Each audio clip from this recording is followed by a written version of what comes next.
para que me ajudem a mim. Porém eles foram à sua ruína e a todo o Israel. Ajuntou Acaz os utensílios da casa do Senhor, fê-los em pedaços, e fechou as portas da casa do Senhor, e fez para si altares em todos os cantos de Jerusalém. Também em cada cidade de Judá, fez altos para queimar incenso a outros deuses. Assim provocou a ira o Senhor, Deus de seus pais.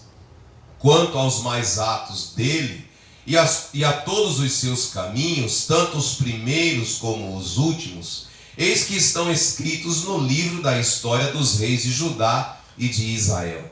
Descansou Acaz com seus pais, e o sepultaram na cidade, em Jerusalém. Porém, não o puseram no sepulcro dos reis de Israel. Ou seja, ele não teve nenhum tipo de honra, né? Mesmo ele tendo sido um rei, ele não foi sepultado com os outros reis, porque nenhum tipo de honra foi dado a ele, tá? E continuando diz assim: e Ezequias, seu filho, reinou em seu lugar. 29. Tinha Ezequias 25 anos de idade, quando começou a reinar, e reinou 29 anos em Jerusalém. Sua mãe se chamava Abia, e era filha de Zacarias. Vamos ler o versículo 2 em voz alta agora? Fez ele o que era reto perante o Senhor, segundo tudo quanto fizera Davi seu... Está certo isso? Quanto fizera Davi seu... Nós vamos descobrir se está certo ou não. Amém? Vamos orar? Vamos pedir que Deus nos dê graça e que nós possamos fazer um voto de fidelidade ao Senhor, de iniciar e cumprir cada dia dessa campanha. Nós estamos começando hoje 7 quartas-feiras de restauração espiritual. Amém? O Senhor já vinha trabalhando no meu coração sobre isso. Isso está de acordo com aquilo que Deus tem nos chamado para viver, a glória da segunda casa. E para isso é necessário que haja uma restauração espiritual nas nossas vidas. Amém? Então curve a tua cabeça, ore ao Senhor agora, se consagre. Para Deus, me dê graça. Senhor, me dê disciplina para que eu possa, Pai, estar aqui, aprender um pouco mais, viver essa restauração na minha vida, porque eu desejo viver como servo do Senhor. Eu desejo viver, Senhor, a tua imagem e semelhança, Jesus. Senhor, muito obrigado. Eu te louvo porque o Senhor sempre direciona o nosso coração. No Senhor, que nós possamos, Pai, iniciar hoje essa busca, porque eu sei que é o desejo do Senhor, que nós possamos, Pai, de cada dia sermos tocados pela tua glória, transformados, até nos tornarmos a tua imagem e semelhança, que acontecerá no dia final. Mas até lá o Senhor está fazendo uma obra. E nós não queremos ser insensíveis, nós não queremos ser fúteis espiritualmente. Nós queremos levar sobre nós, Senhor, a tua unção, o teu espírito, a capacitação que vem dos céus. Por isso, Pai, nos visita nessa noite. Restaura todas as coisas na nossa vida. A começar, Pai, nos ensina e nos ajuda a vencer hoje toda a descaracterização do homem natural, meu Deus. Eu te peço, usa a minha vida, que eu seja um instrumento nas tuas mãos e que na minha boca saia a palavra que abençoa, que edifica, que exorta, mas, Senhor, que prepara-nos para vivermos na tua presença. Em nome de Jesus, amém. Amém? Glória a Deus. Dá uma salva de palmas ao Senhor, com alegria. Amém? Em nome de Jesus. Depois vai ter um cafezinho, pode se alegrar um pouquinho mais, depois vai ter um cafezinho no final aí para você, tá bom? Em nome de Jesus.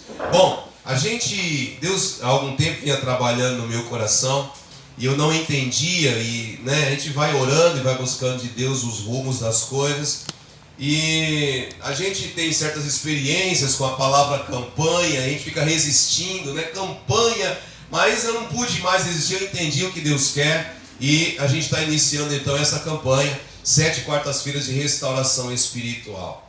Nós vamos entender que essa campanha diz respeito a nós como servos de Deus. Amém? Nós não estamos falando aqui de uma restauração de coisas, de bens, de sorte financeira. Nós estamos falando de nós. para que a gente possa desfrutar a vontade de Deus, cumprir com o propósito de Deus, primeiro o trabalho de Deus é na nossa vida. Eu falava isso com uma pessoa, né? Às vezes se empolga com a igreja, às vezes se empolga com o ministério, a gente quer fazer alguma coisa para Deus, mas a gente se esquece de uma coisa: Deus nos chama, mas antes de Deus querer que nós façamos alguma coisa para Ele, primeiro Ele vai trabalhar nas nossas vidas. Foi assim com Moisés, né? Deus mostrou para Moisés: olha, eu tenho algo para você cumprir, você vai ser o libertador desse povo que está aí na escravidão. Mas antes, vem aqui, deixa eu tratar uma coisa com você. Põe tua mão no peito. Ele põe a mão no peito e tira. A mão está leprosa. Deus está falando isso. Você é assim, ó, né? A lepra é uma marca de pecado. Então põe a tua mão de novo. Quando tirou, estava limpa. Deus estava sinalizando que Deus estava trabalhando na vida dele. E a gente vê isso na vida dos discípulos posteriormente, e de cada um que Deus chamou. Deus foi trabalhando, né? Jeremias, Deus falou: olha, você foi separado desde o ventre da tua mãe, você vai ser profeta. O Senhor se enganou, não sou eu. E Deus falou: é você mesmo, e eu vou tratar você. E começou a tratar Jeremias, como Gideão e todos os outros. Paulo foi tratado, né? Então assim, a gente precisa entender que a obra de Deus acontece primeiramente na nossa vida, né? Deus nos trata para quê? Para que nós sejamos ajustados, nós sejamos adequados àquilo que Deus tem para fazer e cumprir na nossa vida, em nome de Jesus. Amém? Então, a gente vive em situações hoje que há uma ação sobre a igreja de Jesus Cristo. Eu não me refiro, não estou falando unicamente a nós, estou falando sobre a igreja de Jesus. De muitas pessoas que retrocedem, que voltam atrás. Pessoas que estão lutando, né, e indo contra princípios espirituais. Pessoas que receberam dons de Deus, mas estão se negando a entregar a Deus seus dons e talentos. Pessoas que estão se abatendo, desanimando na fé. Pessoas que estão se descobrindo num vazio espiritual. E a gente vê cada dia, sempre a gente olha nos noticiários, sempre tem lá um servo de Deus tirando a vida, suicidando. Será que isso é comum? Será que isso é natural? Né?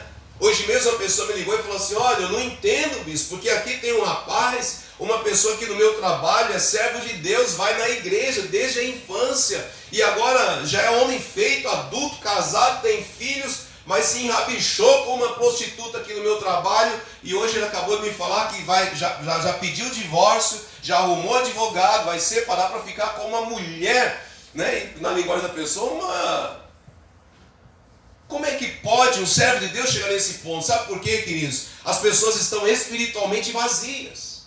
Estão falando de Deus. Estão batendo palmas nas igrejas. Estão levantando suas mãos, dando glória a Deus, mas dentro elas estão vazias.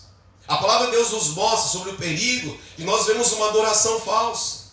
De uma adoração que nós estamos fazendo para Deus, mas que não chega a Deus. Porque são fruto de lábios mentirosos, enganosos, são fruto de lábios que confessam o Senhor, mas o seu coração, quer dizer, o seu interior, o seu espírito está longe de Deus. Pessoas que ouvem uma palavra, mas são como o Tiago diz, ouve, não é? Ali naquele momento a palavra ocasiona um frisson nela, mas logo que ela sai dali, ela esquece tudo. Esquece que foi ministrado, não é? E aí, aquilo que Tiago diz, o que vai te fazer bem sucedido é você ouvir a palavra e praticar a palavra. É isso que traz mudança. É isso que nos faz servos de Deus bem-sucedidos. Então, quando nós falamos de restauração espiritual, nós estamos falando de coisas que Deus tem. Principalmente no Antigo Testamento, há muitas promessas de restauração. Buscar-me-eis e me achareis quando me buscar de todo o vosso, e eu restaurarei a vossa sorte. Ou eu vos farei voltar. Outras dizem, eu mudarei a vossa sorte. Deus está falando de restauração, né? Então, e uma restauração não é só de valores, como eu disse, de coisa exterior, das pessoas. Então Deus, Ele sempre traz essas promessas, mas veja, a promessa de restauração, ela está ligada a uma condicional. Qual é a condicional? Se posicione na minha presença. Ande na minha presença. Me busque de todo o teu coração. E aí sim, quando eu for o teu achado, quando eu for a coisa do teu interesse, quando eu for a coisa da tua importância, e você me achar, aí sim, nós vamos entrar numa aliança e vai haver uma grande restauração. E sempre essa restauração espiritual, ela vai esbarrar nas restaurações exteriores. E a gente vai aprender isso com Ezequias. Amém? Amém? Então, eu tentei colocar algumas coisas aqui, para a gente acelerar um pouco, não ficar tão longo, né? Vocês conseguem ver daí? Amém. Tá? Então, esse é o nosso tema. A nossa base vai ser em cima da vida do rei Ezequias, que pegou um reino totalmente arruinado. Quando você lê aqui os versículos seguintes, a partir do versículo 3, diz que havia terror em Israel por causa daquilo que o pecado do pai dele, que nós vamos falar. A nação estava debaixo de uma grande e terrível miséria, as pessoas assoladas, assombradas, as pessoas estavam na angústia, as pessoas ouviam assobios, as pessoas não ponto da loucura. E então ele resolve no seu coração fazer uma aliança com o Senhor, e que traz uma grande transformação, e é disso que nós vamos estar falando nesses dias. Amém?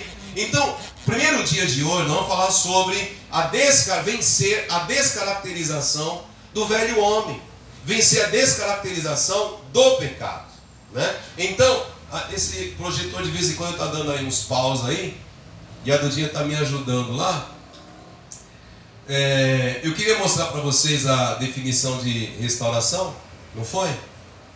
Ele não ligou ainda. Bom, mas vamos lá então.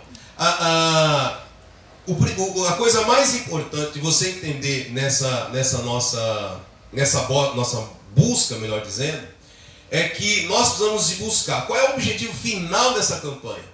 É nós restaurarmos o fervor em servir a Deus. Amém? Diga, eu preciso restaurar o fervor em servir a Deus. Amém? Então, meu Deus do céu, vai dar problema para mim não? Deixa eu ver aqui. Eu coloquei aqui o texto. Mexe lá para mim, Duda. Vai ver se tá ligado aí. Hã? Vê se tá ligado. Você conhecendo seu pai, me deu um negócio desligado? Então vamos lá, ó. A palavra do Senhor diz aqui, ó. Lá em Romanos 12, 11. Você está vendo aí? Está vendo todo mundo? A letra azul? Estamos lendo em voz alta?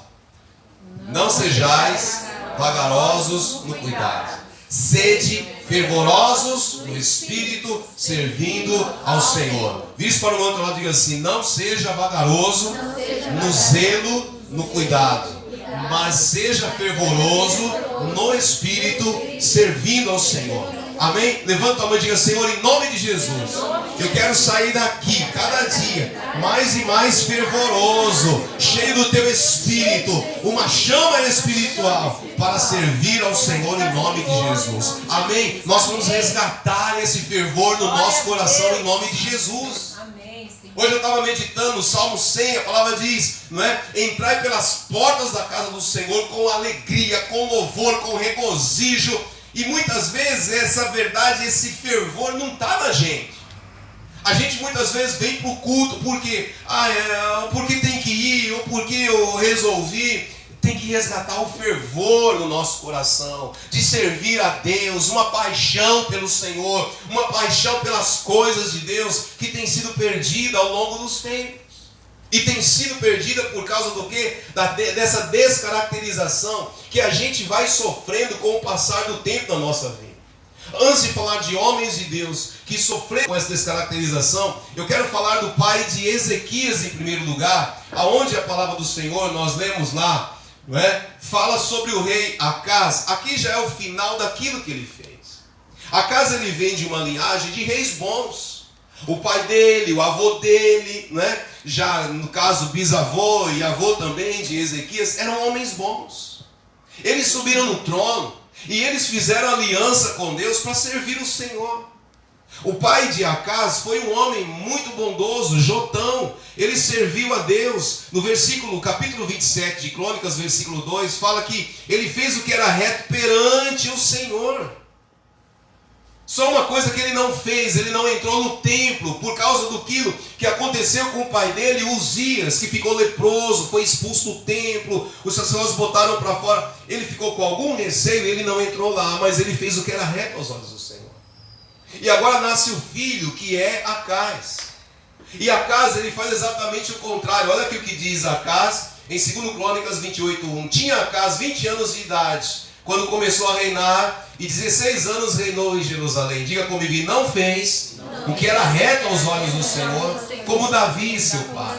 A Bíblia está estabelecendo um parâmetro, uma referência. Davi, embora o pai dele fosse Jotão, ele fez tudo errado, ele fez o caminho contrário. E se você ler a história depois, todo o capítulo 28, você vai encontrar uma sucessão de coisas que são marcas da descaracterização do pecado na vida do homem. E que todo dia Satanás, ele luta. Hebreus 12:1 diz que nós temos diariamente o pecado tenazmente procurando nos envolver, nos engolir, nos assediar. E de que maneira? Dessa maneira, porque nós estamos falando de homens que serviram a Deus e caíram, e um homem que tinha um referencial no seu pai, mas resolveu seguir o seu próprio caminho. E diz aqui que ele resolveu ser contra o Senhor. Então algumas coisas que eu vou falar aqui está dentro, não dá para a gente ler tudo, mas só para a gente chegar. O que ele fez? Ele rejeitou o governo de Deus. Foi a primeira resolução dele. No versículo 2 que nós lemos, o que ele fez? Ele resolveu não seguir a Deus. Ele resolveu, ou seja, quando uma pessoa resolve não seguir no caminho de Deus, ela está rejeitando o governo de Deus sobre a sua vida. Quando nós chamamos Deus de Senhor, Jesus de Senhor, nós estamos dizendo, não a minha vontade, mas a dele. Eu estou aqui para obedecer a alguém que está acima de mim. E ele rejeitou isso. Então, o que ele fez? Ele rejeitou a Deus, e o passo seguinte, na ordem que está aí, você pode ler depois, ele promoveu uma grande idolatria. Como as nações ao lado tinham muitos ídolos, ele começou a levantar ídolos. Diz ainda no versículo 2, que ele não andou nos caminhos de reis de Israel e fez imagens fundidas a Balaíns. Ele começou a levantar figuras de demônios para ele, a família e o povo de Israel, de Judá, adorar. Todos os outros lutaram contra a idolatria, ele começou a resgatar. Então uma marca da descaracterização é a idolatria. O homem começa a levantar deuses para si, não é? Depois, no versículo 3, diz que ele pegou e queimou os filhos dele. Pegou os filhos, irmãos de Ezequias. Eu não sei o que Ezequias fez para escapar. Não sei se saiu correndo, foi ficar na casa de um tio, se escondeu em algum lugar. Mas diz que esse homem, na sua loucura, versículo 3, queimou incenso no vale de Inom, que era um vale de lixo, e queimou seus próprios filhos segundo as abominações dos gentios. Então o que é isso? É o que nós vemos hoje em dia, a descaracterização da família, dos valores familiares. Cada dia as famílias estão perdendo seus referenciais. Você não sabe quem é pai, quem é mãe, você não sabe quem é filho. Outro dia uma pessoa chegou assustada e falou, estou cuidando de um caso agora onde a mãe está tendo relações sexuais com o filho de 18 anos. A família está perdendo os seus valores, as suas bases. Por quê? É uma descaracterização. Nós vemos que esse cara, ele pega o próprio filho e queima, né? Então continua, ele imita o erro das pessoas ao redor. Ele começou a fazer não como Deus havia ensinado, não como exemplo dos seus antepassados, mas diz que ele começou a seguir as pessoas, fazer segundo as abominações dos gentios que Deus lançara fora de Israel. Gente que Deus disse, eu não quero que esteja dentro do meu arraial, eu não quero que ande com vocês, mas então ele vai lá, ele começa a imitar essas pessoas, e ele não só imita, mas ele estabelece aliança com elas. Ele começa a conviver com essas pessoas que Deus disse, não pode ter lugar em Israel, as chamadas nações vizinhas. E isso é terrível, por quê? Porque mais tarde a gente vai ver que por causa disso, né, em função disso até, aquilo que ele achou legal, ele começou a imitar, depois começou a andar junto, se levantou e escravizou ele e o povo de Judá. Tomou todos os valores, né? Então, e aí o que acontece depois? Mais no finzinho, essa parte nós já lemos aqui, se bem que antes fala disso também, ele teve um aperto, como eu disse, ele começou a fazer aliança com as nações vizinhas, as nações tinham reis, não, vem aqui, não, tudo bem, vamos superar as coisas aqui. Só que diz que o rei com que ele foi fazer aliança, e esperando que o cara ajudasse ele numa guerra contra Israel, porque já estavam divididos, que era Tiglat-Pileser, rei da Síria, se levantou para subjugá-lo. E botou imposto altíssimo para ele. O que ele fez? Não tinha como pagar. O cara começou a arrancar o ouro da casa de Deus para dar para o inimigo. Aí depois diz aqui que ele veio, né? Nós lemos aqui já nos versículos 24 adiante, diz que ele pegou todos os utensílios da casa de Deus, despedaçou tudo, fechou as portas da casa do Senhor. Então quer dizer, alguém que tinha completo desprezo pelos valores espirituais, como nós temos visto nos últimos dias. As coisas de Deus não têm, tem sido assim. Desde outro dia até comentei isso aqui. Uma pessoa que chegou e falou assim: olha, a Bíblia não passa de um livro de história velho e empoeirado.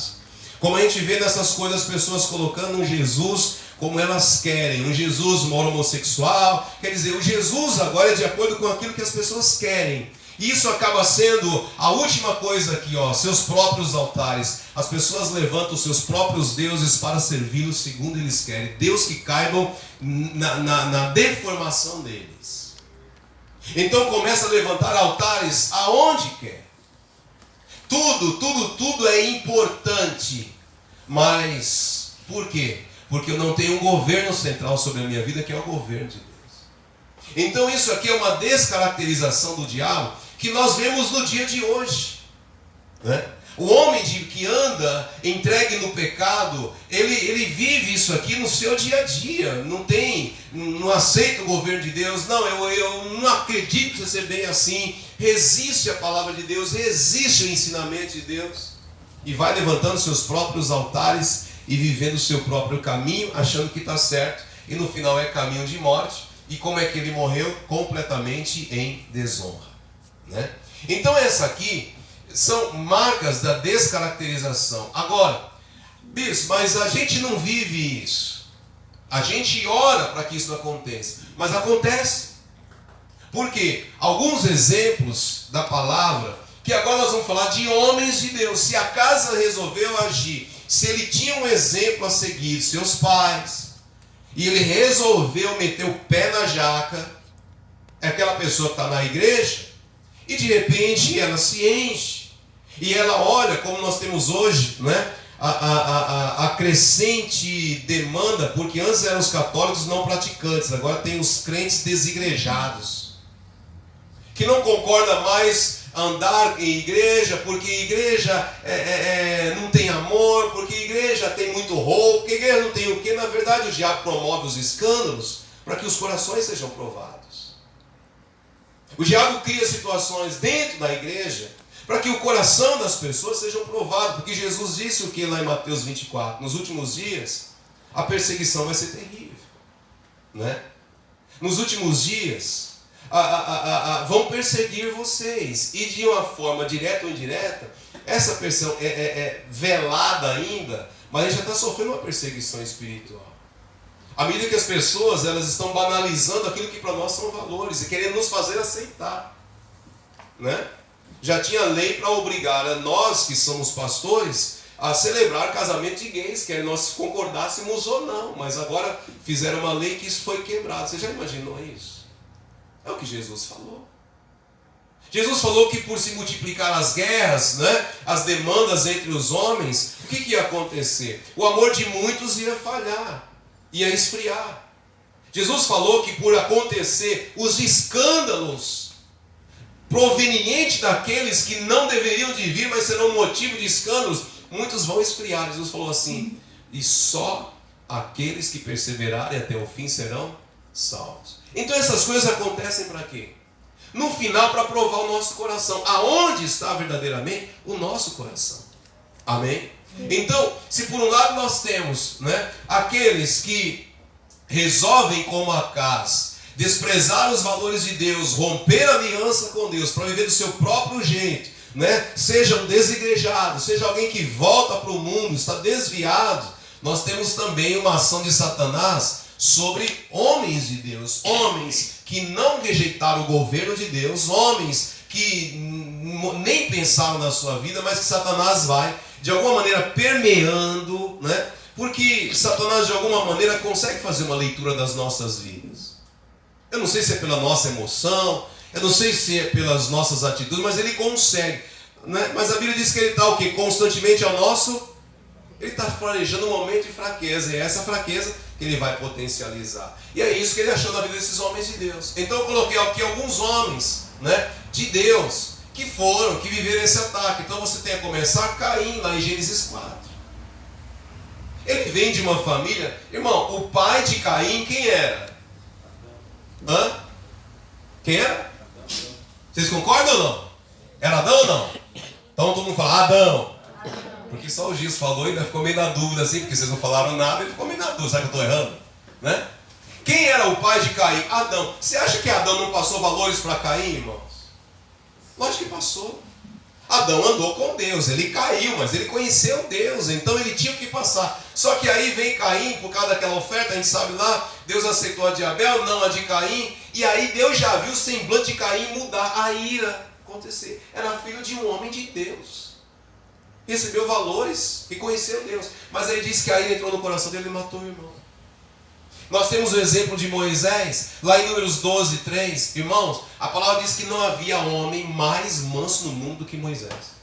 Sabe o que é uma pessoa mansa? Você faz tudo para irritá-lo. E diz que ele era manso. Só que, de vez em quando, Moisés tinha uns ataques de ira. O mesmo homem que era muito manso, o mesmo homem que ia lá e quando Deus falava, vou matar todo mundo, ele falava, não, pelo Senhor, pelo amor de ti mesmo. Acho que ele orava assim, né? Tinha outro Deus aqui que orar. Pelo amor do Senhor mesmo, não faz isso, Senhor. O que as outras nações vão dizer a teu respeito? O Senhor mata o teu próprio povo. Faz isso não, Deus. Dá uma chance. Deus fala, tá bom, vamos matar só quem errou. Tá bom, deixa os outros vivos, né? Vamos fazer justiça. Era um cara que intercedia.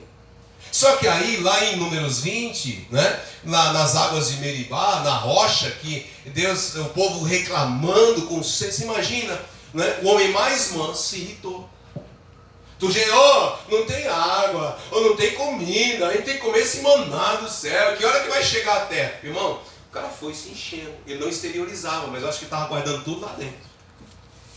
E chegou uma hora que Deus falou, você vai falar com a rocha. Ele falou, vou mostrar para essa raça aqui como é que é. Desceu o pau, acho que ele estava com raiva, desceu, foi uma paulada na rocha. Era para falar da água, e ele bateu, Deus falou assim, Deus só faltou falar assim, por causa da tua ira você não vai entrar na terra. Mas Deus falou assim, porque você não me glorificou diante do povo. Se eu não glorifico a Deus, eu estou de alguma forma procurando me autoglorificar.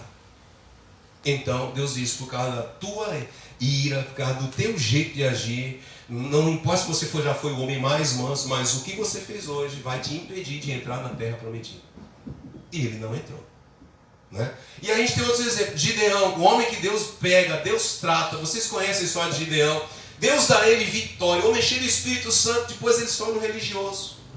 Não, Deus já me usou no que tinha que usar, agora, não, Deus vai levantar outro, enquanto Deus não levanta, vocês vão adorar essa estola sacerdotal aqui. Foi uma desgraça, irmão, porque por causa daquele erro dele, porque ele se anulou em viver o seu chamado, continuar naquilo que Deus chamou, o que ele fez?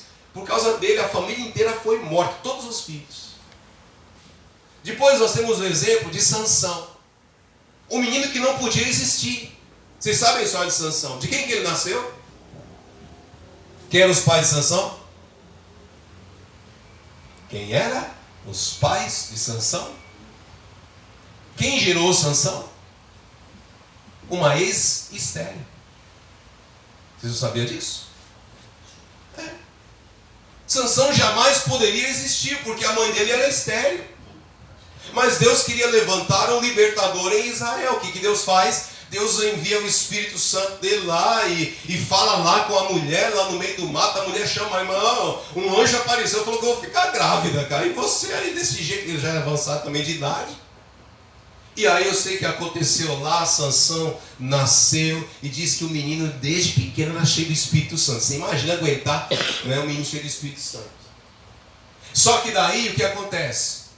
Não podia beber, começou a andar de banquetes com os amigos. O diabo catou a brecha, fez o quê? Começou a botar a mulher no caminho dele. Ele foi se envolvendo até que, com prostituta aqui, deitou com uma prostituta mesmo, diz a palavra. Dalila não era prostituta. Até que acabou o quê? Por causa da prostituição, porque era mulherengo, o diabo pegou e o matou. O diabo o descaracterizou através da prostituição. Daquela telinha que às vezes os homens, né, e até hoje em dia mulheres, resolvem abrir depois da meia-noite, chamado pornografia. Ele foi descaracterizado. Saul, cheio do Espírito Santo, profetizou um dia inteiro no meio dos profetas. O cara, né, se fosse na linguagem dos pentecostais, orou o dia inteiro em língua e glória a Deus e aleluia. Se tornou o quê? Um feiticeiro. Se tornou um cara que consultava feiticeiro, pessoas mortas, né? E aí nós temos Elias. Lembra de Elias? Homem cheio do Espírito Santo, orava, Deus mandava fogo. Acabou aonde? Depressivo, por causa das lutas. No caso dele não foi pecado, foi a luta, foi a opressão espiritual, e ele não foi se renovando. Sabe qual é o nosso problema, irmãos? Que a gente chega na situação de muitas vezes chegar num vazio espiritual, é que a gente liga o piloto automático, a gente não se renova. A gente ora pelos outros, a gente ora para que haja chuva, a gente ora para que Deus abençoe, e a gente esquece de nós mesmos, que em primeiro lugar, nós temos que estar 100% diante do Senhor. Amém. Elias esqueceu isso e entrou em depressão e nem reconheceu Deus quando Deus falava. Já viu aquelas pessoas, mas eu não ouço mais Deus não fala comigo, né? E aí nós temos Uzias e Asa, que eram antecessores do rei Acaz, e eram homens piedosos, homens que aboliram com a idolatria. E aí o que acontece? Uzias no final resolveu dar uma de sacerdote, ficou leproso, foi expulso do templo e morreu. Asa serviu a Deus, queridos, assim promoveu uma grande restauração espiritual. A nação prosperou, mas aí ele também ficou orgulhoso e ele não ouvia mais o profeta. Sabe o que Deus fez? Aí ele ficou doente dos pés, porque Deus permitiu. E aí, ao invés dele ir e se dobrar e pedir perdão, se reconsertar com Deus, ele foi consultar feiticeiros. Olha como as coisas vão. Judas andou com Jesus e se tornou um instrumento de Satanás. Tem outra parte que aqui fala da igreja de Corinto, né? E Paulo fala da igreja de Corinto e ele diz assim: olha, eu não posso tratar vocês por causa que vocês, apesar de ser uma igreja, terem experimentado o poder de Deus, são carnais. Na igreja de Corinto tinha prostituição, na igreja de Corinto tinha divisão, tinha intriga, tinha contenda, tinha tudo. Paulo fala: vocês são descaracterizados daquilo que Deus chamou vocês para ser, né? Então a gente vai encontrando essas coisas da palavra de Deus, para que tudo seja exemplo daquilo que o apóstolo Paulo diz: quem pensa, faça o quê? Cuide para que não caia. Irmãos, a gente, por mais que nós possamos ser movidos pelo Espírito Santo, nós temos que guardar isso na nossa mente. Todo dia eu preciso ir no altar do Senhor, eu preciso fazer um devocional, eu preciso tirar um tempo de oração para que eu permaneça com meu espírito inabalável em nome de Jesus Cristo. A gente tem que tomar cuidado. A gente pega muito, às vezes, né, nessa situação: irmão, olha, não te vejo no culto, não te vejo na igreja, você está orando, você está jejuando, vamos orar, vamos jejuar, vamos não sei o quê. Sabe por quê? Porque o distanciamento que nós vamos tendo de Deus é exatamente como se fosse um caminhar para um cemitério. Você vai morrer espiritualmente. Amém? Amém. As 5 igrejas lá de Apocalipse, eu não coloquei aí, mas cada uma delas descaracterizadas.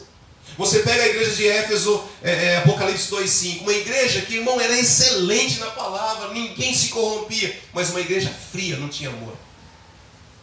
Tinha uma outra igreja lá, a segunda, se não me engano era de Sardes, era uma igreja que não conhecia a sua riqueza. Nós somos tão descaracterizados hoje que nós pensamos assim: se eu não tenho este bem, se eu não tenho isso, eu não tenho essa roupa, se eu não tenho esse carro, se eu não tenho esta casa, é porque Deus não me abençoa. Nós desprezamos o maior bem que nós temos e que é Jesus Cristo na nossa vida. Amém, Jesus. Nós temos tudo. A palavra do Senhor diz lá em Hebreus 8, acho que 14 ou 18, fala assim: se aquele que deu o Filho dele a vocês, será que ele é incapaz de dar as outras coisas? Então, a igreja vai se descaracterizando, não é? E as pessoas vão se descaracterizando. Então, a nossa luta é para não nos descaracterizarmos em nome de Jesus Cristo. E buscar de Deus cada dia é um renovo, esse conserto. Então é o ponto que nós chegamos em Ezequias. Ezequias fez um acerto. Qual foi o acerto de Ezequias? Tudo detonado. Agora, antes de falar aqui, deixa eu lembrar uma coisa para vocês. Sabe, queridos, quando todos esses momentos aconteceram? Sabe quando todos esses homens, exceto Moisés, né? Mas Moisés estava quase lá na terra. Mas vamos excetuar aqui Moisés e Elias. Todos os outros caíram no melhor momento da vida deles. Acás, ele caiu, sabe por quê? Porque ele pegou o rei de Israel, do seu pai, equilibrado, prosperidade, as pessoas abençoadas, as famílias abençoadas. Com os outros, nenhum foi diferente. Com Uzias, com Asa, as pessoas estavam vivendo o melhor momento, digamos assim, o melhor momento da vida delas. Quando o diabo não usa a luta para nos descaracterizar, ele vai usar a bênção. Você entendeu? Amém? Amém. Diga para o teu irmão, quando o diabo não conseguir usar a luta para nos descaracterizar, ele vai usar a bênção de Deus. Guarde isso no teu coração. As pessoas elas se ufanam muito, né, com a bênção de Deus e esquecem de buscar a Deus. A gente tem que cuidar disso na nossa vida. Amém? Então, na medida que a casa da sua loucura, o reino foi perdendo tudo aquilo que eles tinham conquistado. E os inimigos foram se fortalecendo. Sabe o que é pior ainda? Além da gente estar fraco, o inimigo se prevalece e se fortalece contra nós. É por isso que a gente fala assim, eu não estou conseguindo reagir. Por quê? Porque o inimigo se fortaleceu. Amém? Agora, Ezequias achou o caminho de acerto. Qual foi o caminho de Ezequias? Eu peguei duas traduções aqui. Na revista atualizada diz assim: Ezequias fez ele o que era reto perante o Senhor, segundo tudo quanto fizera Davi seu. Mas Davi era o pai dele? Quem era o pai dele? Vamos lá, gente. Quem era o pai dele? Fala com fé. Acás. Né? Aí depois na nova versão internacional diz assim: ele fez o que o Senhor aprovava, tal como tinha feito Davi, seu predecessor. Aonde? Qual foi o acerto de Ezequias? Sabe o que acontece? Quer queira ou não, os modelos, né, vão formando a sociedade. Então você tem, por exemplo, no campo da moda, né? Os modelos vão lá, se vestem, olha fulano, aquele modelo. Então não é só na moda, é na pintura, na maquiagem, não sei o quê. Vão estabelecendo modelos. O que nós temos hoje são modelos em tudo, em todos os níveis de sociedade. Então o que acontece? O modelo vai formando a sociedade. De tanto você começar a olhar uma coisa, aquilo vai ficando normal, você vai admitindo, né? Você talvez não gostava daquela roupa, mas você vai vendo, vai acostumando. Eu vou comprar uma dessa para mim também. Né? Eu espero que você não resolva fazer igual a Tomigante, mas tudo né? Copiar os modelos. Então assim, o que Ezequias fez? Ele olhou para o seu pai e falou: se eu fizer igual meu pai, eu estou lascado. Desculpe a expressão. No que eu vou copiar o meu pai? O erro dele fez a gente chegar onde nós estamos hoje. E talvez alguém falou assim: então olha para o teu avô, olha lá para o teu bisavô. Ezequias falou: são bons exemplos, mas eu preciso de uma coisa maior, de um referencial maior, de alguém que foi até o fim. E aí ele encontrou Davi, um homem segundo o coração de Deus. Ele estabeleceu Davi como referencial, não porque ele não tivesse referenciais bons no passado dele, nos antepassados dele, mas porque ele sabia uma coisa de Davi. Davi foi fiel a Deus até o fim. De todos os reis de Israel, Davi, com os seus acertos, ou melhor, com os seus erros, ele buscou acerto e ele foi fiel até o fim. Sabe por quê? Davi desejou ser um exemplo para Deus, ou um exemplo de Deus. Quando ele erra lá no Salmo 51, ele fala assim: Senhor, eu pequei. Ele admite seu erro. A gente começa a mudar, sabe quando? Quando a gente começa a admitir o nosso erro. Em segundo lugar, quando a gente fala assim: agora eu quero um conserto com o Senhor, porque eu quero ser um referencial para abençoar quem estiver na mesma condição que eu. Então ele falou assim, eu tenho um referencial e é Davi. Então, como que a gente começa a vencer a descaracterização? Quando a gente muda os referenciais. Quando o referencial não é a gente mesmo, porque a gente coloca a gente mesmo, não, mas eu, irmão, eu fico muito preocupado quando eu vejo pessoas falando sempre eu, não, mas é que eu não sei o quê. É a misericórdia de Deus que nos sustenta a cada dia em nome de Jesus. E Ezequias foi buscar exatamente isso. Ele foi se fortalecer, ele foi buscar um exemplo. Eu sei de alguém que vai ser um exemplo e é nele que eu vou me espelhar. Diga assim, eu preciso estabelecer exemplos nos quais eu possa me identificar. Né? Então, com essa escolha de Ezequias, ele falou, eu estabeleço Davi. E tudo que ele fez eu vou fazer e vai dar certo. E deu, irmão. Só o dia que ele deu uma mancada lá e ele se ferrou. Mas até onde ele copiou Davi em tudo, ele começou a viver uma restauração. Ele foi buscar primeiro a Deus. Então nesse ponto nós temos duas lições importantes. Primeiro, nós fazemos as nossas escolhas. Nós fazemos. Ah não, mas foi o diabo. Foi por causa do diabo. Foi por causa do não sei o quê. Acaso não fez uma escolha? Eu não vou andar com Deus. Eu não vou ser crente. Eu não vou me converter. Eu não quero esse negócio. Ele não fez uma escolha? Foi ou não?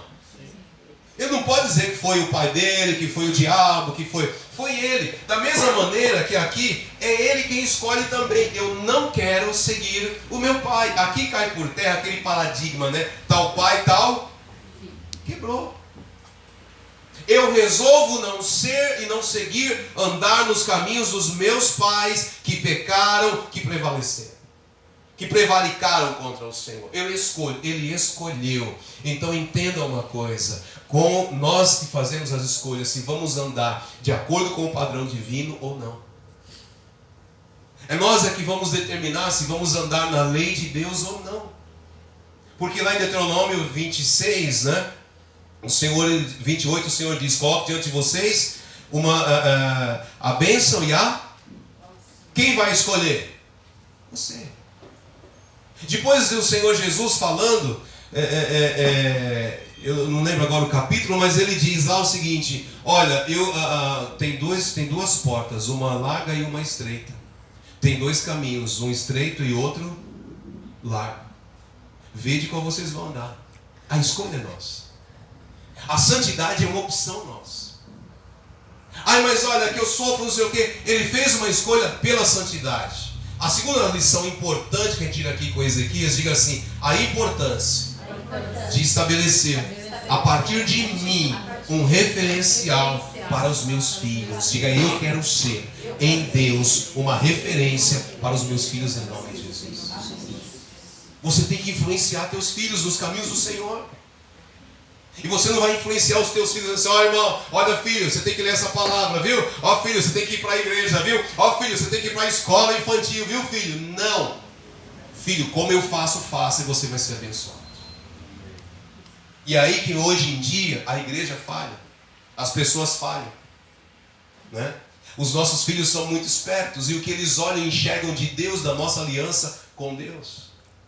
Então nós aprendemos nesse primeiro ponto, que com Ezequias, que para a gente vencer a descaracterização, nós precisamos mudar os referenciais. Nós vamos estabelecer referenciais que sejam santos. Ele buscou um referencial de um homem que era segundo o coração de Deus. Todos os outros foram bons, todos os outros fizeram coisas retas perante o Senhor. Mas Davi era um homem que ele tinha um coração como o de Deus, a vontade de Deus estava no coração de Davi. Então, para vencer a descaracterização, nós precisamos mudar os nossos referenciais. E mudar como? Primeiro, estabeleça Jesus Cristo na tua vida. Então está aqui, né? Diga, para vencer a descaracterização, eu preciso exercer o poder de decidir, rejeitar, renunciar, abandonar o pecado, seus frutos e os antigos referenciais de um homem caído. Diga aí, preciso estabelecer novos referenciais. Amém? Primeiro, estabeleça Jesus Cristo. Seja o imitador do Senhor Jesus Cristo. Jesus Cristo não pode ser uma figura que está lá e você aqui. Ah, mas Jesus já venceu, ele sofreu, mas ele venceu. Eu estou aqui sofrendo, sujeito às tentações, porque eu não aguento sentir o cheiro da pinga, eu não aguento ver um rabo de saia, porque eu não aguento ver um homem bonito, porque eu não aguento e não sei o quê. Não. Paulo diz, 1 Coríntios 11:1, vamos ler, diga comigo: sede meus imitadores, como também eu sou de Cristo. Primeira coisa, foi o que ele fez. Davi era um tipo, uma imagem de Jesus Cristo. Entende? Diz isso. Então eu tenho que estabelecer Jesus Cristo. Ele não pecou. A palavra diz lá, Hebreus 4:15, porque nós não temos um sumo sacerdote que não se compadeça das nossas fraquezas. Diga comigo: ele foi tentado em todas as coisas, a minha semelhança, mas sem pecado. Aí o versículo 16 diz que mesmo assim agora, sabe o que acontece? Naquilo que ele sofreu, hoje ele é poderoso para socorrer a gente. Então quando eu estiver me sentindo pressionado pela tentação, e se ainda que eu esteja a um passo do pecado, eu vou olhar para Jesus, e como ele venceu a Satanás no deserto, eu vou vencer a tentação. Ainda que Satanás me ofereça as melhores coisas, eu tenho o exemplo de Jesus Cristo, 40 dias com fome, e o diabo falou: você tem o poder para fazer esses pães, essas pedras virarem pães, mas nem só de pão viverá o homem, mas de toda a palavra que sai da boca de Deus. Você está precisando de recurso aí, Jesus? E olha, eu te dou todo o dinheiro do mundo. Olha, se você me servir, se você não ficar com esse negócio de igreja, de ministério, de aprender palavra, olha, eu vou escancarar as portas para você conquistar. Eu prefiro o que Deus tem para mim. Eu vou servir a Deus, e ainda que seja no pouco, eu vou ser fiel, e Deus vai me constituir sobre o grande. Eu não quero as tuas riquezas. A gente tem o exemplo de Jesus em todas as tentações. Mesmo quando ele se viu tentado ali naquele Getsêmani, sofrendo como nós sabemos que ele sofreu, sofrendo para desistir, e olhando o exemplo das pessoas, gente que ele ajudou, ele olhando, não é, os discípulos ali, gente que ele ensinou, e os caras não podiam tirar um tempo para orar com Jesus, irmão.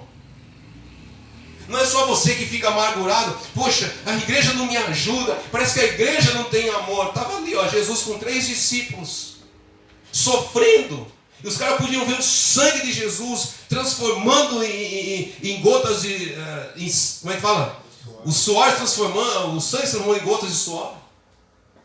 E eu vendo o sofrimento de Jesus, não, mas agora eu não posso me envolver com o Senhor, porque eu preciso de descansar. E Jesus: vocês não podem orar comigo um instante? Eu estou precisando de ajuda. Às vezes é assim, você vai pedir ajuda, ninguém vai te ouvir, mas isso não é motivo para você desistir em nome de Jesus Cristo. Amém. É motivo para você servir a Deus. Amém? Amém? Amém? Né? Então, em tudo que ele sofreu, então nós temos o exemplo dele. E a palavra fala lá em 1 Pedro, no capítulo 2, Pedro fala tudo que ele sofreu. Ele podia ter xingado, ele podia ter revidado, mas ele calou a boca. Sabe para quê? Para que hoje aqueles que seguem a ele sigam os seus passos. É assim que a gente vence a descaracterização. É assim que a gente não retrocede, a ponto de se tornar um velho homem na nossa vida. Amém? Amém? Então, a palavra diz, né, lá em Hebreus 12, 1 e 2: diariamente o pecado te assedia, porque o diabo não quer você na igreja. O diabo não quer que você sirva a Deus. Ou pelo lado ruim, negativo das lutas, ou pelo lado bom das coisas. Ele vai querer lutar para você voltar atrás. Mas aí a palavra diz: olhe firmemente para o autor e consumador da tua fé. E o diabo não vai te descaracterizar. Você vai seguir os passos de Jesus Cristo na tua vida. Amém? A segunda coisa, está aqui também, é você se afastar dos modelos errados. Se afaste dos modelos errados. Tem gente que, queridos, ainda come na nossa mesa e não deveria de comer na nossa mesa, porque o seu linguajar é sujo. Eu não vou entrar nessas questões, porque seria muita coisa a passar para vocês, mas pegue isso. A palavra diz o seguinte, 1 Coríntios 15, 33, 2 versões, Nova Versão Internacional: não se deixe enganar, as más companhias corrompem os bons. Não vos enganeis, na revista corrigida: não vos enganeis, as más conversações corrompem os bons costumes. Tem outros textos aqui, se você quiser anotar, anote aí, Provérbios 22, 24 e 25. Não se associe com quem vive de mau humor. Olha o que diz a palavra. Provérbios 22, 24, versículo 24 e 25 para quem está anotando. Não se associe com quem vive de mau humor, nem ande em companhia de quem facilmente se ira. Do contrário, você acabará imitando essa conduta e cairá em armadilha mortal. Depois, outro texto, Gálatas 5, 7 e 9. Vocês corriam bem, quem impediu vocês de continuar obedecendo à verdade? Tal persuasão não provém daquele que chama, um pouco de fermento leveda toda a massa. Por quê? Porque os coríntios receberam, Paulo diz isso, vocês receberam o dom através do Espírito Santo. Quem que vocês ouviram? Quem é que pregou outra coisa para vocês? Que vocês estão abandonando o Espírito Santo para voltar a praticar a lei e se sujeitar às obras da carne. Né? E aí, ainda tem outro exemplo, 2 Coríntios 6, versículos 14 e 15, para quem está anotando. 2 Coríntios 6, 14 e 15. Não se ponham em julgo desigual com os descrentes. Pois o que tem em comum a justiça e a maldade? Ou que comunhão pode ter entre luz e as trevas? Que harmonia há entre Cristo e Belial, né, que é a maldade? Que há de comum entre o crente e o descrente? Às vezes no teu local de trabalho você tem alguém que, por exemplo, a boca do bicho parece, né, de cada 10 palavras, 11 são palavrões. Como é que você vai ficar? Sentando com ele, brincando com ele, andando com ele, para render a tua companhia. Daqui a pouco você vai estar numa reunião, por exemplo, e alguém vai dizer, irmão, isso é você nada. Escapou. Escapou não, você está aprendendo, você está imitando. Então por isso que a Bíblia diz, afaste, né? Ensina a gente a se afastar dos modelos errados. As más companhias corrompem os bons costumes. Vai e vem, você encontra servos de Deus, que eles estão com suas bocas sujas, suas atitudes são sujas, né? Então a gente precisa vigiar nisso. E a última coisa, seja o imitador do exemplo bíblico. Amém? A Bíblia ensina isso. Tudo que está escrito é para o nosso exemplo, né? Então Hebreus 6, de 9 a 12 fala assim, mas de vós, ó amados, esperamos coisas melhores. Diga, Deus espera coisas melhores de mim, coisas que acompanham a minha salvação. Deus espera frutos que sejam de acordo com a minha salvação. Então diga assim, eu preciso ser uma pessoa melhor, porque Deus espera coisa melhor de mim. Amém? Guarde isso. Aí continua, ainda que assim falamos, porque Deus não é injusto para se esquecer da vossa obra e do vosso trabalho de amor, que para com o seu nome mostrasse, enquanto servisse aos santos e ainda servis. Mas desejamos que cada um de vós mostre o mesmo cuidado até onde? O fim, para a completa certeza da esperança, para que vos não façais negligentes, diga comigo, mas sejais imitadores dos que pela fé e paciência herdaram as promessas. Diga, eu preciso ser imitador daqueles que pela fé e a paciência herdaram as promessas de Deus. Então nós precisamos estabelecer Jesus como nosso principal modelo de vida. Você está numa luta, você está numa enrascada, né? Porque os caras faziam rodinha para colocar Jesus em enrascada. Tem hora que você tem que responder, tem hora que você tem que sair. Jesus saía, quando viram que Jesus uma vez, quando percebeu que os caras estavam vendo um motim, e já se preparando, Jesus deu uma meia volta, foi embora de fininho, não quis nem saber. Tem hora que é melhor calar do que falar, tem hora que é melhor sair fora do que chegar lá e querer dar uma de bonzão e resolver. Então tudo quanto nós precisamos, seja para tratar a nossa própria vida, para a nossa família, para o nosso trabalho, ministério, Jesus é o nosso exemplo. Por isso que a Bíblia diz, imite a Ele. Por isso que lá em Filipenses 2,5 Paulo escreveu, tenha em você o mesmo sentimento de Cristo Jesus. Não queira inventar outra coisa, não queira inventar do eu sou assim, não. Isso aí é teu referencial velho. Tira. Amém? Amém? Amém. Vamos ficar de pé. Em nome de Jesus. Diga, eu tenho uma escolha a fazer. Quando Pedro estava lá, depois do Espírito Santo, e Pedro começou a falar de Jesus e a obra dele, como as pessoas foram injustas com Jesus, escolhendo, e Pedro foi claro, dizendo, vocês tinham uma escolha a fazer, mas vocês escolheram crucificar o Filho de Deus e soltar um ladrão. Quando as pessoas ouviram aquilo, irmãos, o coração delas tremeu, ficaram angustiados e eles desesperados gritaram: e agora? O que a gente pode fazer? Pedro disse: arrependei-vos e cada um de vós seja batizados em nome de Jesus Cristo para o perdão dos vossos pecados e recebereis o dom do Espírito Santo. Por quê? A promessa vos diz respeito a vós, a vossos filhos e a todos quantos estão longe do Senhor e quantos Deus chamar. A promessa é para quem? Diga: para mim e para os meus filhos. Repita isso: para mim e para os meus filhos. Então, em nome de Jesus, vamos fazer uma escolha. Para a gente começar a viver restauração espiritual, temos uma escolha a fazer. Eu vou romper os velhos parâmetros, eu vou romper e eu vou tirar da minha vida os velhos modelos, até mesmo modelos de religiosidade, e eu vou, Senhor, estabelecer um novo modelo. Eu vou me aproximar mais de Deus, eu vou ser mais íntimo de Deus. Amém? Amém? Põe tua mão no teu coração.